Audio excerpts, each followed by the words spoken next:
Hi, it's Phil Kerner, the Tool and Die Guy, and what's in the box, right?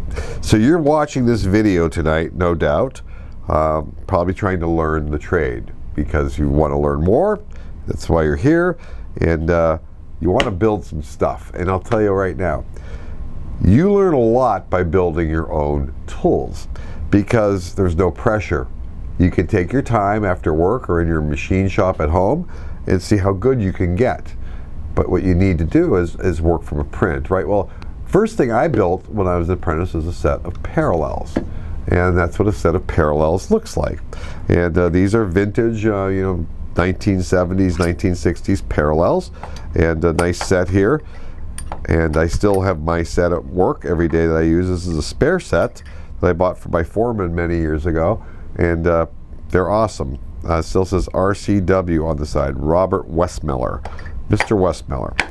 So, like I said, you learn a lot by building your own stuff. So, what do? Do you sketch these up yourself? Well, you have another option. Imagine this comes in the mail for you, this big envelope. And you're excited because it has your name on it. Now, how did I know your name? That's why I'm the Tool and Die Guy. So let's look and see what's inside this envelope, okay?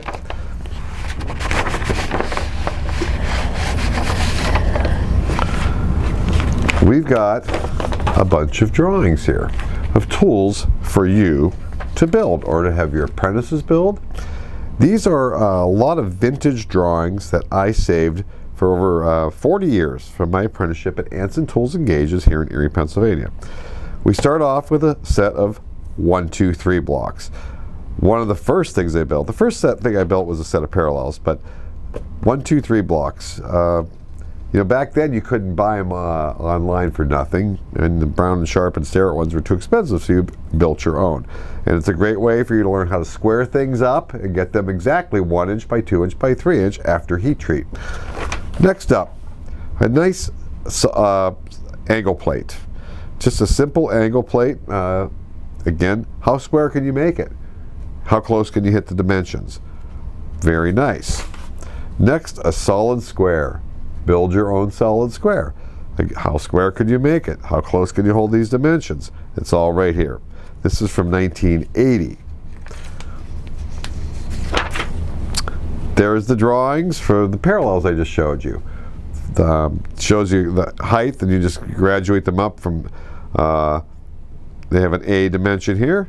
And it tells you where they go from 1 inch to 1 and a quarter, 1 and a half, 1 3/4, 2 inches, and then of course the 3/4 have this print for them. Sign bar. I built this. It's awesome. I love it. Still use it. This is a really nice looking sign bar, again from 1980. This is a set of drawings from the Erie County Technical School. No date. Set of 5 drawings for a sign plate.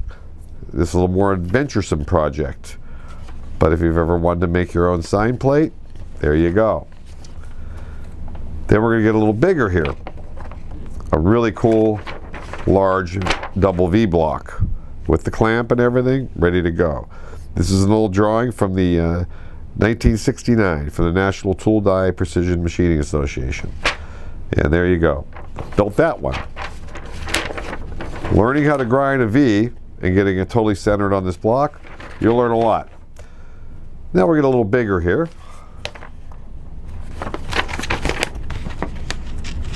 This is a toolmaker's V-block. I call it that because it's got a notch in the side.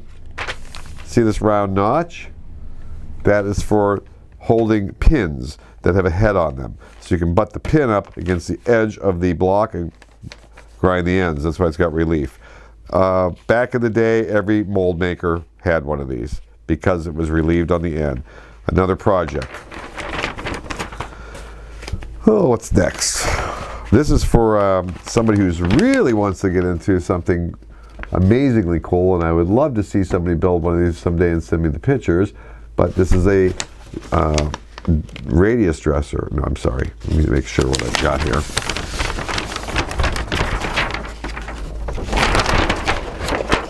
This is an angle dresser that you can put a diamond in here and tip it on the angle you need and dress angles on wheels.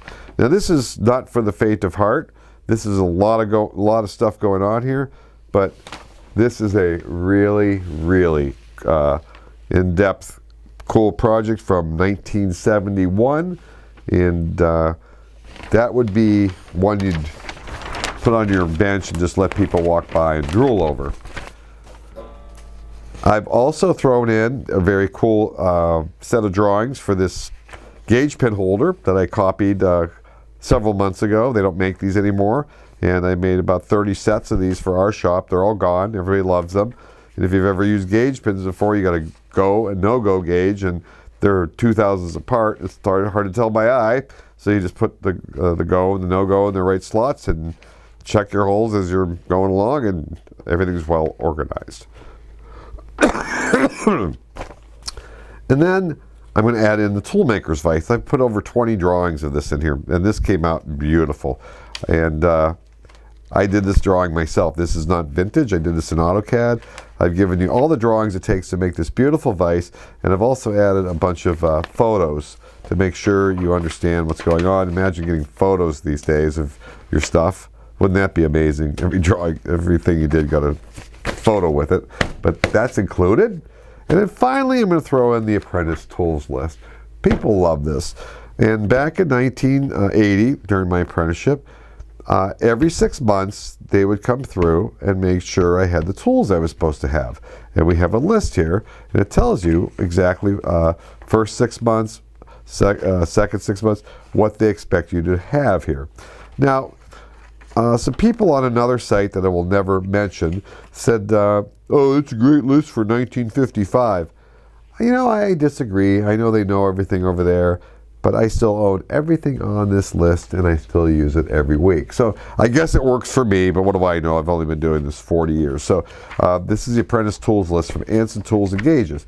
So that's it. That's a bunch of drawings and very cool projects for you to work on yourself, test yourself, see how good you are, and no pressure. You're not going to get fired. Your customer's not going to be mad at you, but how square can you get things? How do you deal with heat treat? How do you grind things square, mill things square?